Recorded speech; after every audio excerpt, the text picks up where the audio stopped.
नमस्कार। आज की बातचीत सुप्रीम कोर्ट में आज की हियरिंग के बारे में, क्योंकि हम सब इसके बारे में जानना चाहते हैं। आज अपनी सुबह के ब्रॉडकास्ट में, सुबह के फेसबुक लाइव में मैंने आपको बताया था कि सुप्रीम कोर्ट के बारे में क्या चिंताएं हैं, क्या क्या बातें हमारे मन में हैं जो चल रही हैं। आज सुप्रीम कोर्ट में फिर हियरिंग हुई, हियरिंग लंबी चली और उसके अंत में अभी बस 1 घंटा पहले ही सुप्रीम कोर्ट का ऑर्डर आया है। तो अब तक जो सारी बातें थी वो बातचीत के ऊपर आधारित थी। सुप्रीम कोर्ट में क्या होता है कि जब हियरिंग होती है उस वक्त जजेस कुछ बात कहते हैं, लेकिन वो जजेस का ऑर्डर नहीं होता। बाद में शाम को थोड़ी देर बाद जजेस का फॉर्मल ऑर्डर आता है और जो चीज इंप्लीमेंट होती है वो ऑर्डर है। जो उन्होंने बीच में बोला है वो डायलॉग है, उससे कोई फर्क नहीं पड़ता। ऑब्जर्वेशंस कहा जाता है। ऑब्जर्वेशन से सुप्रीम कोर्ट के माइंड का पता लगता है, लेकिन वो ऑपरेटिव ऑर्डर नहीं है, उसके आधार पे कुछ होता नहीं है। इसलिए मैं इंतजार कर रहा था। बाकी सब लोग सुप्रीम कोर्ट पे टिप्पणी कर रहे थे कि आज क्या हुआ। हम कई साथी इंतजार कर रहे थे कि एग्जैक्टली ऑर्डर में कहा क्या गया है। कुल मिला के मोटी खबर यह है कि ऑर्डर राहत देने वाला है। राहत क्यों? कोई किसानों को बहुत बड़ा कंसेशन मिल गया? नहीं, कोई बहुत बड़ा कंसेशन नहीं मिला है।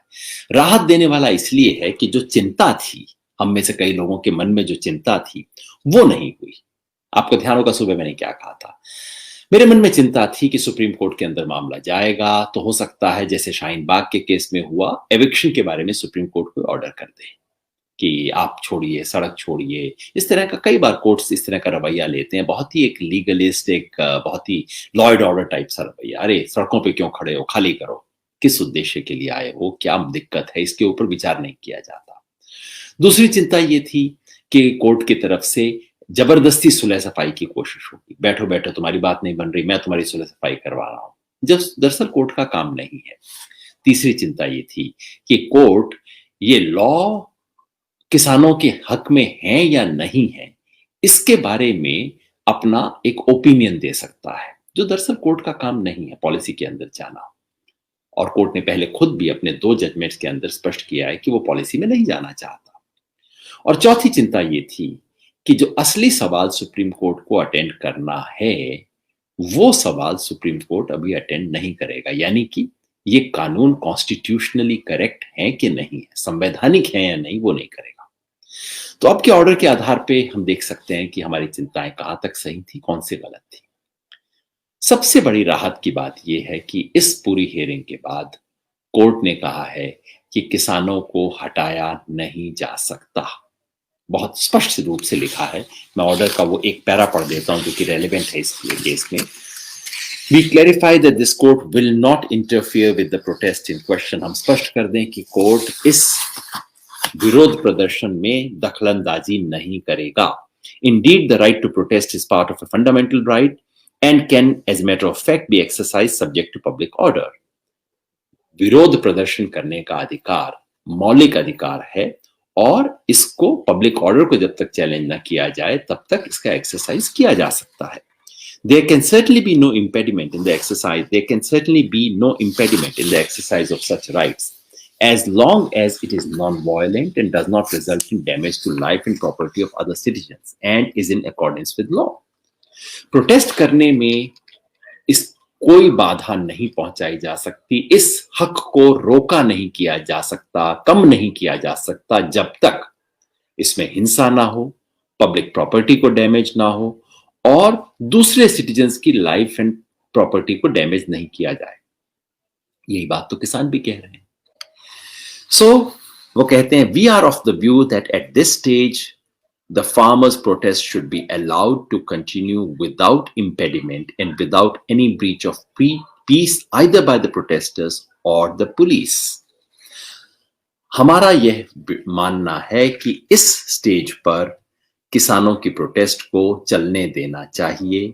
इसमें किसी तरह की बाधा या शांति भंग ना पुलिस की तरफ से हो ना प्रोटेस्टर्स की तरफ से हो। मैं स्वागत करता हूं। मेरी चिंता थी कि सुप्रीम कोर्ट का ऑर्डर इससे खराब हो सकता है, लेकिन ऐसा नहीं हुआ। मैं सलाम करता हूं।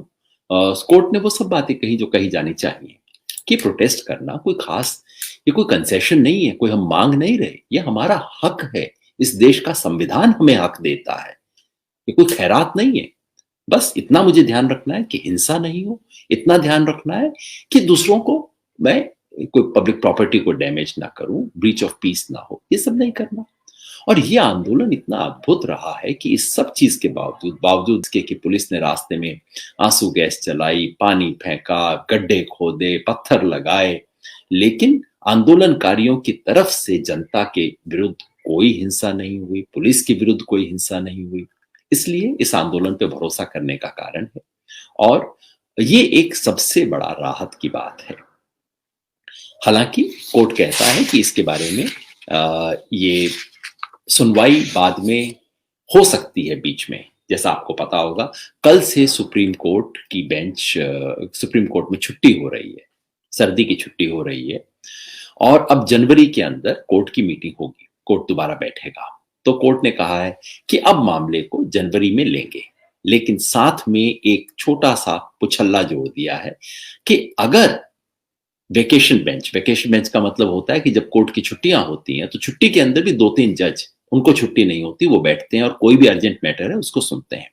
तो उन्होंने ये छोटा सा रास्ता खोल दिया, एक पतली गली, कि हाँ अगर जरूरत हो तो वेकेशन बेंच के पास ले जा सकते हैं। लेकिन मोटा मोटी बात यह है कि कोर्ट कह रहा है कि भाई अब अगले 15 दिन तक इनको डिस्टर्ब मत करो। अच्छी खबर है, राहत की बात है।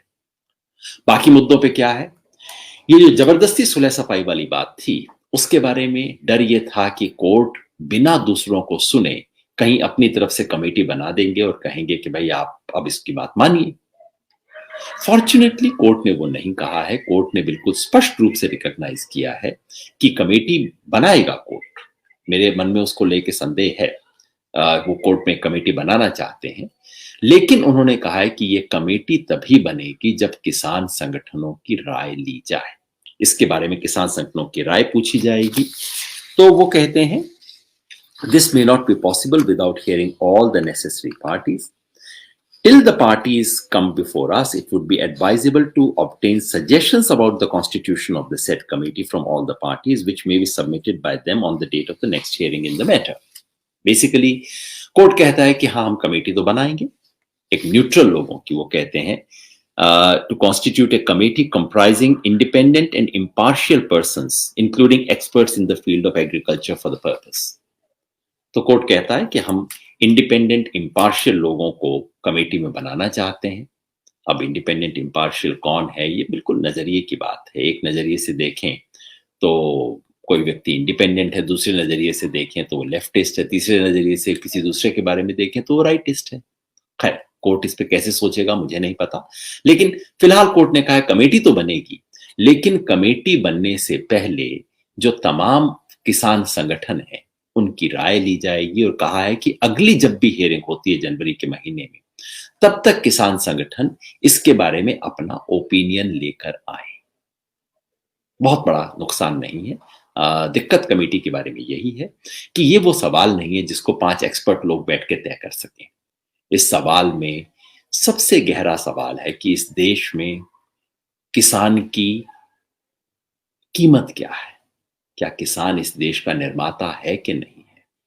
आप एग्रीकल्चर पॉलिसी के एक्सपर्ट कुछ होंगे जो बताएंगे कि इससे देश में एग्रीकल्चर ग्रोथ बढ़ जाएगा, इससे एक्सपोर्ट बढ़ जाएगा, इससे इन्वेस्टमेंट बढ़ जाएगा। दूसरे लोग कहेंगे लेकिन इससे क्या किसान को फायदा होगा। असली सवाल यही है। इसलिए सवाल वो नहीं है जिसको एक्सपर्ट खाली तय कर सके। फिर भी कोर्ट कमेटी बनाना चाहता है, पर कम से कम इतना मान लिया है कि किसान संगठन अपनी राय इस पे देंगे।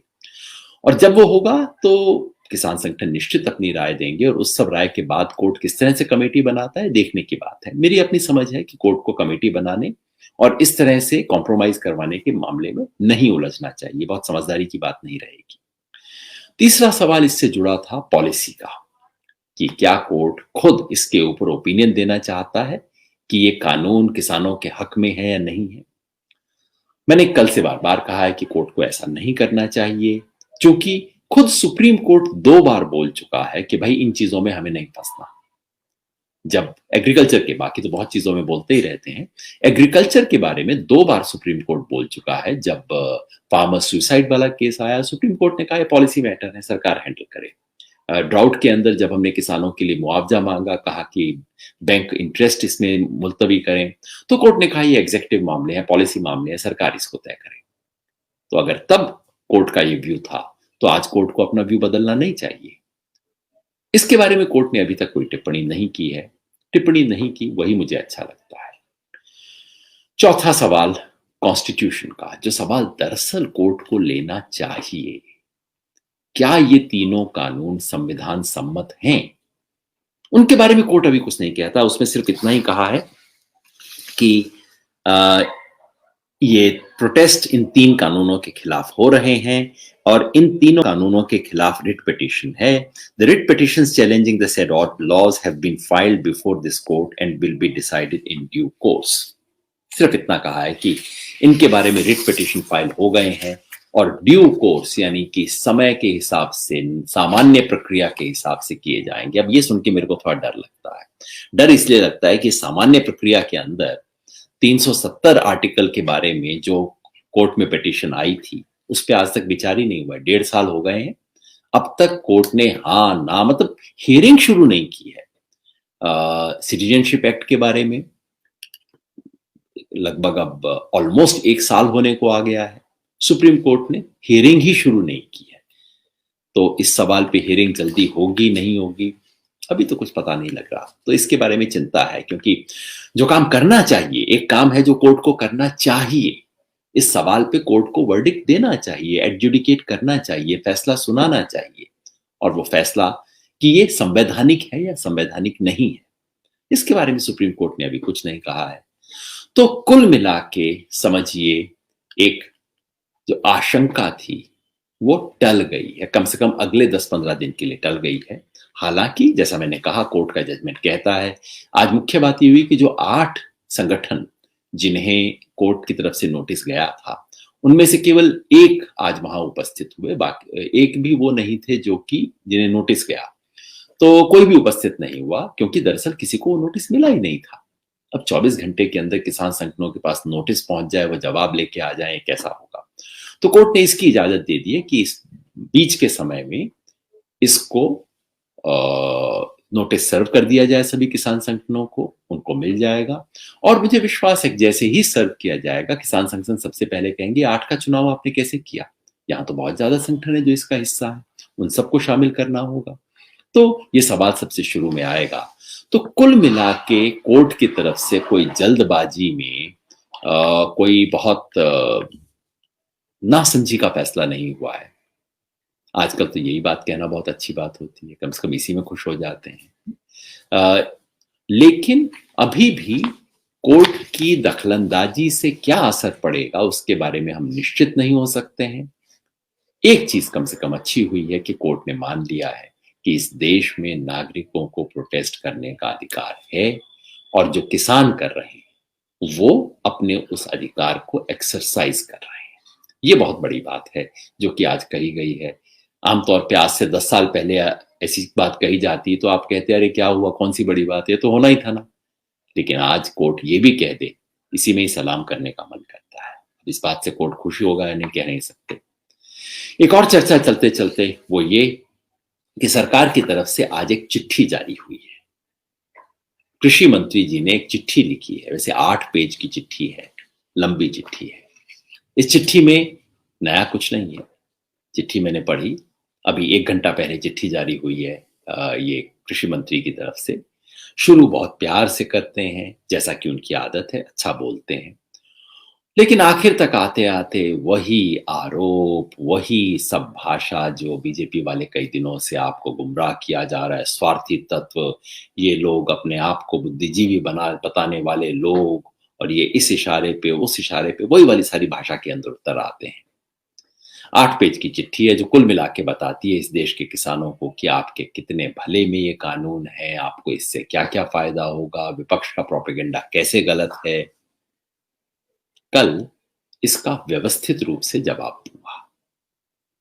कल की बातचीत में इस पूरी चिट्ठी के एक एक बिंदु की सच्चाई क्या है उसके बारे में आपको रखेंगे। फिलहाल ऐसा लगता है कि ये सारा मामला सुप्रीम कोर्ट के जरिए, जो एक बार लग रहा था कि सुप्रीम कोर्ट के जरिए ये सब कुछ होगा, वो नहीं हो रहा है। चिंता क्यों थी? क्योंकि पहले दिन से स्पष्ट था कि ये जो पिटीशन आई है, ये आई नहीं है, ये लाई गई है। इस पिटीशन के पीछे कुछ लोग हैं। और जब किसी गुमनाम से पिटिशनर की पिटीशन पे हरीश साल्वे खड़े हो जाए, हरीश साल्वे इस देश के सबसे महंगे वकीलों में से एक हैं, और जब वो खड़े हो जाएं तो स्पष्ट हो जाता है कि हरीश साल्वे, इसका मतलब कहीं ना कहीं आज की तारीख में बीजेपी का हाथ है इसके पीछे। और ये पता लगने के बाद सबके मन में शंका थी कि नहीं, ये तो सरकार इसमें कुछ खेल करवा रही है। वो खेल आज पूरा नहीं हुआ, बधाई हो। अगले 10-15 दिन, और मंत्री जी ने चिट्ठी लिखी है, उससे भी स्पष्ट है कि अब सरकार इसमें बदलने का कोई खास मन नहीं। तो कमर कस लीजिए, कम से कम अगले 10-15 दिन हालात ऐसे ही रहेंगे, दिल्ली और ठंडी होगी, और सरकार को शायद लगता है कि जैसे जैसे ठंड पड़ेगी ये किसान आंदोलन भी ठंडा हो जाएगा। लेकिन मैं जो देखता हूं, जो आज दिन भर मैंने देखा, ठंड पड़ रही है लेकिन किसान का खून गर्म हो रहा है। इतने लोग, आज दिन में मेरे पास किसी का हैदराबाद से फोन आया कि मैं आपको ब्लैंकेट भेजना चाहती हूँ। मैंने कहा कैसे भेजेंगे, आपका कोई रिश्तेदार जानकार है? उन्होंने कहा नहीं, मैं कुरियर से भिजवा दूंगी, मैं अमेजोन से या किसी से कह रही थी, अमेजोन को मैं ऑर्डर कर दूंगी। मैंने कहा भैया हमारे पास तो एड्रेस नहीं है, वहां सड़क पे कैसे भिजवाएंगी? उन्होंने कहा नहीं, अमेजोन भेज देगा। मेरी फैमिली ने इस बार सोचा है कि हमें सबको, किसानों को के लिए कुछ जो हम साल के आखिर में करते थे, ज्यादा नहीं, कह रही थी 5 ब्लैंकेट भिजवाऊंगी आपको, सीधे अमेजोन से भिजवा दूंगी। एक मित्र ने मैसेज भेजा कि उनकी बिटिया से क्लास में पूछा जा रहा था कि क्रिसमस का गिफ्ट क्या चाहिए, और उनकी 6 साल की बेटी ने कहा कि बस मेरे को ये गिफ्ट चाहिए कि किसान जो चाहते हैं वो उन्हें मिल जाए और वो अपने घर शांति से जाए, अच्छा से रह सके। ये छोटी छोटी मिसाल है जो आपको बताती हैं। फरीदाबाद से एक संगठन ने कहा कि आप बताइए हम क्या भेज सकते हैं, हम आके परसों शनिवार तक हाथ में पकड़ा जाएंगे। और हमने जब कहा कि ब्लैंकेट चाहिए, तो एक सज्जन जिन्होंने 2-3 दिन पहले फेसबुक पे मैंने दिखाया था ना कि पानी चू रहा है, उन्होंने कहा मैंने वो फेसबुक लाइव देखा और मुझसे रहा नहीं गया, तो वो 40 ब्लैंकेट लेके आ गए, शाम तक अपने आप लेके आ गए, जो हमने गुजरात के सभी साथियों में बांट दिए। ये हो रहा है इस वक्त आंदोलन में। वैसे पंजाब वाले ब्लैंकेट तो लाए ही, साथ में पिन्नियां, पिन्नी पंजाब में लड्डू को, जो घर पे लड्डू बनाया जाता है वो होता है, वो भी लेके आए। ये इस आंदोलन का जज्बा है। शायद ये चिट्ठी लिखने वाले लोग ये नहीं जानते, बहुत वक्त से इनको आदत हो गई होगी ऐसे लोगों से डील करने की, जो सिर्फ कुर्सी किसी को दिखा दो, किसी को पैसा दिखा दो तो दुम हिलाने लग जाते हैं। शायद ये भूल गए हैं कि कुछ लोग कुर्सी, पैसा, लालच से खरीदे नहीं जा सकते। एक कौम इस देश में है जो रीढ़ की हड्डी खड़ी करके अपनी आवाज उठा सकती है, और वो कौम है किसान। आज की बात इतनी ही। कल आपके पास बातचीत करेंगे और इस चिट्ठी का पूरा सच आपके सामने कल मैं रखूंगा। शुक्रिया।